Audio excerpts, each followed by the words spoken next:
Jason, they've dodged this bullet, haven't they? I mean, let's be honest about this. I mean, Washington has moved on. There have been, it seems, 2 or 3 other scandals since this, whether you're looking at the VA secretary or, you know, anything else. Facebook is in the driver's seat when it comes to the crafting of regulation. They've got GDPR in hand. Despite all these complaints, I don't see a lot of people in my feed dropping off. Yeah, you're exactly correct. I think the masterful performance that Zuckerberg put on, I think, makes the issue a non-issue going forward. I don't think regulation is going to do anything but cement their position. 2.2 billion people, they grew 13% quarter over quarter. They're printing money. And if you look at the competitive landscape, that's really what I like to look at, is who's going to challenge this company in the market, putting aside regulation. And I don't see a competitor in the market that's going to compete with them. There were 4 viable competitors: Instagram, WhatsApp, Snapchat, and Twitter. And they bought 2 of those. And then they gave Evan Spiegel the sell or die ultimatum. He took die, and his company is getting massively copied. He's got massive headwinds against him. So I think Zuckerberg wins again. Big companies win again. And if you look at what Kudlow said today, and that was an amazing hit, by the way. I think it was very important for people to watch that again. This is a very pro-growth and pro-trade administration. And so despite what Trump might tweet and the bluster and the negotiating tactics, I think it's going to be less regulation, and people are going to be able to go faster and operate on a global basis. The only downside really from Facebook is hiring. People may not want to work at a company that they consider like a cigarette company or an oil company. You're just a bad actor. And I think it might hit M&A. I don't think they would have been allowed to buy WhatsApp or Instagram. It probably would have gone through a tougher filter. So I think they got away with it, and that company is going to soar. I mean, it's just obvious. But Alexandra, on the call, management declined to discuss how much time users are actually spending on the site. In the 4th quarter, that number had declined 5%. How much should we read into the fact that they're not disclosing that data this time around? I think that they have a real issue with core Facebook. And if the engagement figures continue to decline and the time spent per user continues to decline, they may, in the long run, have an issue with advertising. I agree with Jason that in the near term, ad revenues are just soaring. So we're not seeing a kind of a near-term impact from usage decline for core Facebook. And Instagram continues to grow. Some analysts are putting estimates for sales for ads on Instagram at $15 billion this year. So long as Instagram grows, they're going to be able to offset any engagement issues with core Facebook. Alexandra, you made the point earlier about whether there's another shoe to drop.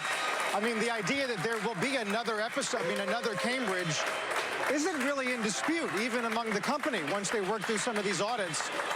Is it thinking that a follow-on to this or another example will not be as damaging?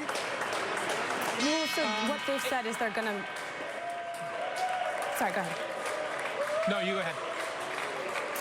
What they've said is that they're going to look into third-party apps. They haven't suggested the extent of data sharing. So I think that if they are ultimately disclose either a politically damaging data sharing or the extent of another huge issue, there could be a problem. They've so far obfuscated it, in part because the politicians questioning Mark Zuckerberg knew so little about its business in the congressional hearings. Carl, I think another important backdrop to this is that while Facebook is facing increasing costs because of security and monitoring of content, Google's seeing higher traffic acquisition costs at the same time. So if you were going to look at another company in the space that has a broad reach across users, the other powerhouse in advertising here also has higher costs. So investors just sort of have to deal. Few places to go if you want that kind of ad management, so to speak. Moving on to the broader tech sector, it's been a rough week for FAANG, obviously. Lost roughly $85 billion in value in a single session on Tuesday. The Nasdaq's recovering some of that today with the help of Facebook and Qualcomm, but the index is still lower for the week. Alphabet's been the biggest drag on FAANG. Netflix, on the other hand, is up more than 50% for the year to date. Jason, if you were going to sort of characterize the overall health of FAANG, where are we? They're superhuman. They're unstoppable, and the moats are deepening and widening for these businesses. if you just go down and look at their core product, whether it's search or video, social networking, e-commerce, cloud computing, the leads are getting wider, and the competitive set against them is really de minimis. There's really not much to stop these companies. I don't see anybody being able to slow down Google. Facebook, we talked about already. I think they dodged a bullet. We'll see what happens if any other shoes drop. And if you look at Netflix, I think Netflix is the only person in the only corporation in the FAANG that actually has a viable competitor, and that's Disney. So when Disney Flix comes out, I do think that people are going to, some small group of people will make a decision between both of those services. But I think overall, most people are going to pick both. And the growth of Netflix and that flywheel is just incredibly hard to stop. If 7 million people keep signing up every quarter and they just pour that money right into building their library, they will have a huge library of content, which then makes the service, easier for the service to get more subscribers. And that's that positive flywheel that feels unstoppable at the moment. And if you look at pricing power, Netflix has consistently raised their prices, and so has Amazon Prime. That's the great way to tell the health of these businesses. If they can keep adding $2 or $3 a month to the services and the price while adding more value, and people don't churn, it's an incredible business. Jason, I think you're right. I think a lot of consumers are potentially going to choose to do both of those streaming services, Netflix and Disney. But the idea that Amazon is in this game too, and just the fact that there's so many different businesses, Alexandra, that Amazon is in. I mean, what are sort of the key things to watch when we get those results after the bell? AWS, but what else? Well, I think that Amazon is really trying to position itself increasingly as a subscription business. E-commerce is a low-margin, high-volume business. And Jeff Bezos, in his recent letter, pointed out that they now have 100 million Prime subscribers. So I think having a sense of the scale of that has been very helpful and exciting to investors. And I think you can think about AWS increasingly as a software business with recurring revenue. So I think to the extent that we're able to rethink or redefine Amazon away from being just an e-commerce platform to a company that's trying to sell everything and go into other businesses, but also try and find recurring revenue, whether it's online video, ebooks, music, or other areas. Jason, you bring up the idea of what's going to stop FAANG. One possibility is FAANG. I mean, eventually, this could turn into a game of musical chairs for them. They all are trying to compete to some extent in content, perhaps in the cloud. Eventually, one of these could really start to chip away at the other, though it does seem like we're several quarters away from that.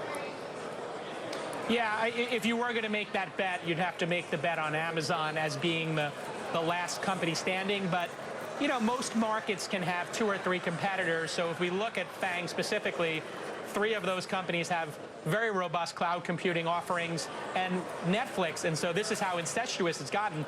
Netflix, part of the FAANG, is now maybe going to move from Amazon's cloud to Google's cloud. So the point is well taken, and I do think that M&A is going to play a big part in the coming years. Obviously, Facebook ran the table on acquisitions, getting WhatsApp and Instagram. Google used to be great at acquisitions, getting Android and YouTube and a number of other assets, a lot of great assets. And we should see what happens in the coming years. Obviously, Amazon is emboldened with that Whole Foods $13 billion acquisition. And you just don't see the Walmarts of the world and some of the other smaller companies out there that are not part of the FAANG making these aggressive moves in investing in new products relentlessly, while on the other hand building these subscription businesses and doing M&A. This is a whole different breed of company the world has never seen. Alexandra, it sounds like you want to add something there. One last thing, Jason. I think we might have lost Alexandra. Yeah. Cover of Business Week is about Alphabet. The headline is YouTube's plan to clean up the mess that made it rich. If you were going to single out a potential casualty within FAANG, would it be Alphabet or not? No, I don't think so. There's just too many smart people there and too much money and too many moonshots. If any of those moonshots hit, you could just be adding another YouTube, another Android, another Chrome. They have so many business lines that are over 1 billion users that I don't think it's going to happen. The YouTube case is extremely instructive. We were sitting here on air when the tragic shooting occurred there, and we all were speculating in our minds, what was this about? And it turns out it was about censorship and demonetization, and obviously a deranged individual. And so I think that that issue of how do you manage paying, you know, tens of thousands, hundreds of thousands of people in your ecosystem and keeping the rules fair is something that these companies have no idea. Just like Zuckerberg has no idea, you know, or had no idea of how to really manage the ad network, I don't think YouTube has a very good idea of how to manage their customer base of creators. And they keep changing the rules on them, and you see the anger from whether it's the right wing upset that they're being deplatformed with Alex Jones, or, you know, just the creators themselves saying, why was this video that I put up about a sensitive topic demonetized? I can't make money off it, but CNN's video was just fine. And so they really have to, you know, figure out how to apply rules sensibly and fairly. Yeah, not alone in that club. Jason, good to see you. Thank you very much. And our thanks to Alexander Suich-Bass for talking some tech and starting off the hour. You know,